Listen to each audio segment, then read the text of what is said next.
कल जो कुछ आंदोलन हुआ सीजीएल को लेकर के, वो आंदोलन को कोई आउटकम नहीं आया। अब क्या छात्र कहीं ना कहीं बहुत पेसिमिस्ट हो गए हैं, निराशावादी हैं। अब क्या उनको लगता है कि उनको अब और सहारे की ज़रूरत है या आंदोलन को फिर से नए तरीके से गढ़ने की ज़रूरत है? जी, जहाँ तक आपको मालूम है कि कल जो हमारा आंदोलन हुआ था जेएसएससी सीजीएल वाला, वो इसीलिए हुआ था क्योंकि हमने देखा कि जब एग्ज़ाम हुआ था तो एग्ज़ाम में जो लगभग 350-400 क्वेश्चंस होते हैं, उन क्वेश्चंस में हमने देखा कि 100% में तकरीबन 30% क्वेश्चंस जो हैं वो रिपीटेड क्वेश्चंस हैं, जिसकी वजह से स्टूडेंट्स ने आंदोलन किया था। लेकिन स्टूडेंट्स मोबिलाइजेशन होने के बावजूद जिस तरह से आंदोलन को प्रेजेंट होना चाहिए था, जिस तरह से अथॉरिटी से बात होनी चाहिए थी, उस तरह से बात नहीं हो पाई। और कहीं ना कहीं मुझे लगता है कि आंदोलन में और ज़्यादा जान डालने की ज़रूरत है। और ये जो हमारा आज का प्रेस कॉन्फ्रेंस है वो इसी विषय में बुलाया गया है कि जितने भी हमारे सीजीएल के साथी हैं जिन्होंने एग्ज़ाम दिया है और जिन्हें ये लगता है कि एक नए सिरे से आंदोलन शुरू करने की ज़रूरत है, नए सिरे से अपनी बात रखने की ज़रूरत है। और कहीं ना कहीं ये बहुत ज़रूरी है कि लोग इकट्ठा हों फिर से। जिस तरह से कल स्टूडेंट्स इकट्ठा हुए थे, उस तरह से स्टूडेंट्स का इकट्ठा होना बहुत ज़रूरी है। अगर हम ये सोचते हैं कि सीजीएल जैसे और भी जो एग्ज़ाम है, जैसे जेपीएससी का भी जो एग्ज़ाम है, उसमें भी हमने देखा कि स्टूडेंट्स किस तरह से परेशान और निराश और हताश रहे हैं। और वो रीज़न सिर्फ और सिर्फ यही है कि स्टूडेंट्स यूनिटी में कमी है, स्टूडेंट्स जागरूकता में कमी है। और ये जो नया आंदोलन 2.0 जिसको हम नाम दे सकते हैं, ये 2.0 इसी की तरफ कवायद है कि इस आंदोलन को सफल बनाना है। और जैसे कि हमें पता है कि 2016 की वैकेंसी है सीजीएल की, इसमें अभी तक 17 बार एग्ज़ाम हो चुके हैं, जिसमें एक बार भी आपका एग्ज़ाम सही तरीके से, चाहे प्री हो चाहे मेंस हो, सही तरीके से एग्ज़ाम कंडक्ट नहीं कराया गया है। कभी पेपर लीक हो जाता है, कभी एग्ज़ाम अचानक रद्द करा दिया जाता है। और इस बार आपने देखा कि ये तो हद हो गई कि एग्ज़ाम जो क्वेश्चंस हैं वो रिपीटेड क्वेश्चंस हैं। तो मेरी ये गुजारिश है सबसे, जितने भी स्टूडेंट्स मुझे सुन रहे हैं आपके ज़रिए, उनसे ये गुजारिश है कि कल 11 बजे बापू वाटिका में हम लोग कल से आमरण अनशन करने वाले हैं अनिश्चितकालीन। और वो इसीलिए होगा कि भाई इस आंदोलन को हमें सफल बनाना है और अपने हक की लड़ाई लड़नी है, अपनी आवाज़ बुलंद करनी है। और भारी से भारी संख्या में आप हमारा साथ दें और अपना साथ दें। Thank you so much. जी, मगर कल जो इतनी बड़ी संख्या में गैदरिंग हुई, उसके बावजूद भी जेएसएससी, देखिए आंदोलन जो है वो एक दिन या 2 दिन की चीज़ नहीं होती है। आंदोलन जो है वो लगातार करना इसलिए ज़रूरी होता है क्योंकि जो अथॉरिटीज़ बैठे हैं उन्हें ऑलरेडी मालूम है कि कहाँ पे गड़बड़ी है, किस वजह से, और वो चाहते हैं कि उस गड़बड़ी को जितना ज़्यादा हो सके वो छुपाए और दबाए।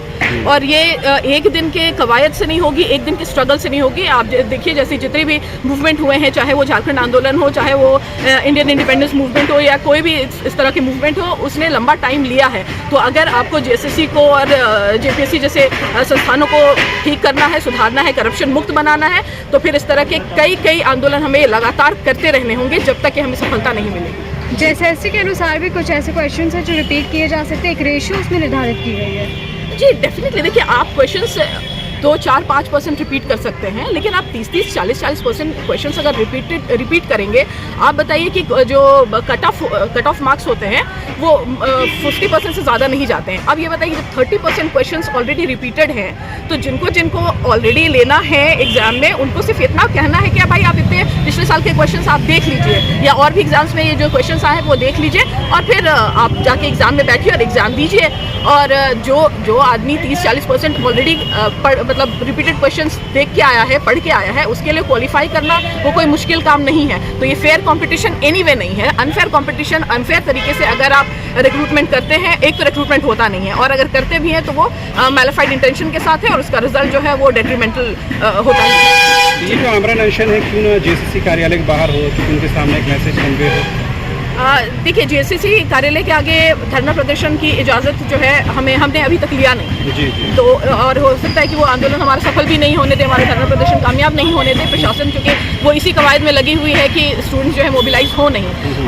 और जैसे कि आपको पता है कि जेपीएससी का जब आंदोलन हुआ था तो हमने जो है इसी जगह से शुरुआत की थी, क्योंकि यहाँ पे अभी तक फिलहाल 144 तो नहीं लगा हुआ है, आगे क्या होता नहीं पता, लेकिन अब फिलहाल ये जो है प्रोटेस्ट मूवमेंट की जगह भी है, और शुरुआत से यहीं पे प्रोटेस्ट मूवमेंट होते चले आए हैं, और हम लोगों ने यहीं से आंदोलन की शुरुआत की थी। जी, और शांतिपूर्ण तरीके से हमने अपना आंदोलन पहले भी किया था, और आज भी इसी दृढ़ निश्चय के साथ ये ऐलान करते हैं कि हमारा आंदोलन शांतिपूर्ण तरीके से होगा। कि यहाँ पर होना चाहिए। कुछ लोग का ये सवाल था, बच्चे लोग बोल रहे हैं कि जेपीएससी का ये जो जेएसएससी कार्यालय में है वहाँ अनशन क्यों नहीं कर रहे हैं सर? आप महात्मा गांधी जो है मेन पावर होता है ये अभी कल यहाँ पर भी मुख्यमंत्री स्वयं मंत्री जी स्वयं यहाँ आने वाले हैं और ये बापू वाटिका जो है बापू और जो है 2 अक्टूबर से हम लोग शुरुआत कर रहे हैं इसलिए क्योंकि ये सबसे बड़ा संकेत है कि सत्य और अहिंसा में भले ही थोड़ा देर लगे लेकिन हमें सफलता 100% मिलेगा इसकी गारंटी है और इसको दिखाया है बिना रक्तपात के, बिना हत्या के, बिना अहिंसा के पूरा शांतिपूर्वक ढंग से, संवैधानिक ढंग से हम लोग लंबे समय तक आंदोलन करना पड़ेगा, थोड़ा सा धैर्य रखना पड़ेगा, कष्ट अपने आप को देना पड़ेगा। ये अगले को कष्ट देकर के हम लोग बहुत किसी का भला नहीं कर सकते हैं। किसी का यदि आप कल्याण करना चाहते हैं तो आपको थोड़ा सा पीड़ा त्याग करना पड़ेगा। गांधी जी ने ये सिखाया है और कल जो है और एक चीज़ बहुत महत्वपूर्ण है, गांधी जी के साथ साथ एक झारखंड आंदोलनकारी जो रहे हैं शहीद शेख भिखारी जी का भी जन्म जयंती है, तो इसीलिए हमें उस चीज़ों को देखना है और उन्हें उनसे प्रेरणा लेकर के हम लोग एक अटूट विश्वास के साथ आ रहे हैं। और ये विश्वास जिस तरह से कल छात्रों ने दिखाया है और मैं वहाँ खुद मौजूद था, मैंने गया था और काफ़ी छात्र नेता भी वहाँ गए हुए थे लेकिन उन लोगों को साइड कर दिया गया था। और टीचर तो मैं कहना चाहूँगा कि टीचर जो नेतृत्व कर रहे थे तो टीचर पढ़ाने के लिए होते हैं, टीचर नेतृत्व इस सब आंदोलन को नहीं कर सकते हैं। वास्तविक में जो देखा जाए तो नेता भी इसको नहीं कर सकते हैं, वास्तविक में जो स्टूडेंट होते हैं उनको नेतृत्व करना पड़ेगा, उनको आगे आना पड़ेगा। ये आंदोलन आपका है, आपको ही लड़ना पड़ेगा। इसीलिए मैं कहना चाहता हूँ कि सबको मौका मिलेगा अपनी बात रखने का। कल यदि बढ़िया से बात को आपका नहीं रखा गया, सही बात है, कल लाइव आया था, लाइव से मैंने देखा है कि जो वहाँ पर भारी पड़ रहे थे 11 से 11 टीचर और स्टूडेंट के ऊपर जो है वहाँ पर 3 ऑफिसर जो पदाधिकारी जो थे वो भारी पड़ रहे थे और ये उसका डायरेक्ट लाइव को आप देख सकते हैं। और वो लोग जो है उनको मात दे दिया, हमारे पक्ष को कमज़ोर कर दिया गया इस तरह से और हमारे सबूत को भी सही से पेश नहीं किया गया। तो हम चाहते हैं कि नए सिरे से जितने लोगों के पास प्रमाण है कल 2 अक्टूबर बापू वाटिका में मोराबादी में ज़्यादा से ज़्यादा संख्या में आए और ये सैलाब जो है बहुत बड़ा होगा और लंबे समय तक, और इसका हम लोगों ने अनुमति भी SDO से ले लिया है और इतना ही कहेंगे। और बस कल का जो आंदोलन रहा, इतनी गैदरिंग हुई, उसके बावजूद भी कोई आउटकम नहीं आ रहा। बिल्कुल, क्या लगता है कारण क्या रहा इसके? कारण वही है कि शिक्षक लोगों ने पूरी तरह से जब बोला गया, इसमें देखिए एक चीज़ बहुत सारा टेक्निकल हम वहाँ पर थे सामने तो देखे हैं कि पहली बात तो पूरी कोचिंग सेंटर के कोचिंग इंस्टीट्यूट जो है और यूट्यूबर द्वारा ये इसको मतलब एक प्रकार से हाईजैक कर लिया गया था, पूरी तरह से हाईजैक कर लिया गया था। वो लोग किसी का स्टूडेंट का भी बात लेने के लिए तैयार नहीं थे। स्टूडेंट बार बार बोलते रहे, चिल्लाते रहे, हजारीबाग के, गिरिडीह के, धनबाद के, हर जगह से हम लोग देख रहे थे कि स्टूडेंट आए हुए हैं, सब बोल रहे थे सर ये सामने बात हो, वहाँ जो बैरिकेटिंग लगा है वो अधिकारी उस साइड में रहे और इस समय स्टूडेंट इस साइड में रहे, आमने सामने बात होगी तो ज़्यादा अच्छा बेहतर होगा। और लंबे समय से मतलब है कि वो बात नहीं हो पाया। वो लोगों ने तय कर लिया कि नहीं 11 जो है डेलीगेट जाएंगे। तो फिर एक चीज़ अच्छा हुआ कि कम से कम लाइव हुआ, ये अच्छा कार्यक्रम हुआ ताकि वो लोग का पोल खुल गया, वो लोग आकर हम लोग को ज़्यादा समय तक बरगला नहीं पाए और वो लोगों ने बहुत बड़ा जो है षड्यंत्र जगह है, इसको सही ढंग से मेन मकसद था किसी और को फायदा पहुंचाना था, किसी दूसरे पार्टी को लाभ पहुंचाने के लिए कल का आंदोलन किया गया था, मुझे ऐसा लगता है।